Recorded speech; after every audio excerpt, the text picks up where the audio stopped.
Răm gỗ băm xong bán cho ai? Hai thị trường xưởng gỗ nên biết. Nếu xưởng của bạn đang có vỏ cây, ván bóc thải, gỗ vụn hoặc các loại phế phẩm gỗ với số lượng lớn thì băm xong bán cho ai?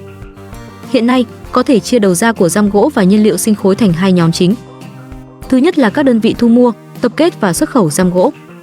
Những khu vực có hoạt động răm gỗ lớn có thể kể đến như Quảng Ninh, Hải Phòng ở miền Bắc, Bình Định, Quảng Ngãi ở miền Trung và khu vực Bà Rịa, Vũng Tàu ở phía Nam. Đây là những khu vực có lợi thế về cảng biển, kho bãi và vận chuyển hàng số lượng lớn. Nhưng không phải cứ có răm gỗ là phải đưa ra cảng. Thị trường thứ hai cũng rất đáng chú ý. Đó là các nhà máy sử dụng lò hơi và nhiên liệu biomass. Tại nhiều khu vực công nghiệp như Đồng Nai, Bình Dương, Long An, Thanh Hóa, Nghệ An, Bình Định có các nhà máy sử dụng hơi và nhiệt trong quá trình sản xuất.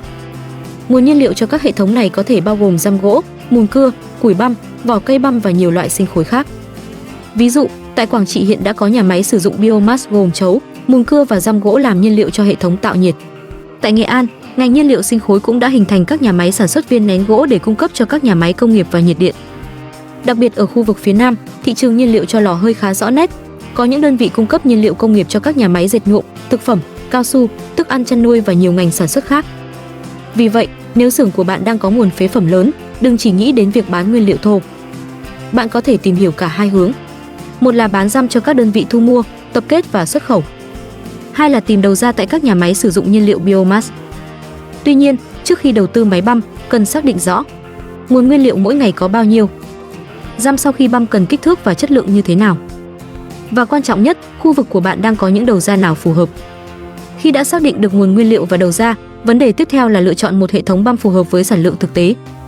Với các loại nguyên liệu như vỏ cây, ván bóc thải, bìa gỗ, đầu mẩu hay gỗ vụn, máy băm đa năng Hồng Nho được thiết kế để đáp ứng nhu cầu xử lý phế phẩm gỗ với sản lượng lớn. Tùy vào nguyên liệu, sản lượng và yêu cầu răm đầu ra, Hồng Nho có thể tư vấn cấu hình máy và công suất phù hợp, giúp xưởng chủ động hơn trong việc xử lý phế phẩm và tạo nguồn răm cung cấp cho thị trường. Nếu xưởng của bạn đang có từ vài chục tấn phế phẩm mỗi ngày và muốn tìm hiểu phương án băm để tạo thêm nguồn thu, hãy liên hệ Hồng Nho để được tư vấn cụ thể. Cơ khí Hồng Nho, chuyên máy băm và dây chuyền băm cho ngành chế biến gỗ. Hotline 0334 496 696.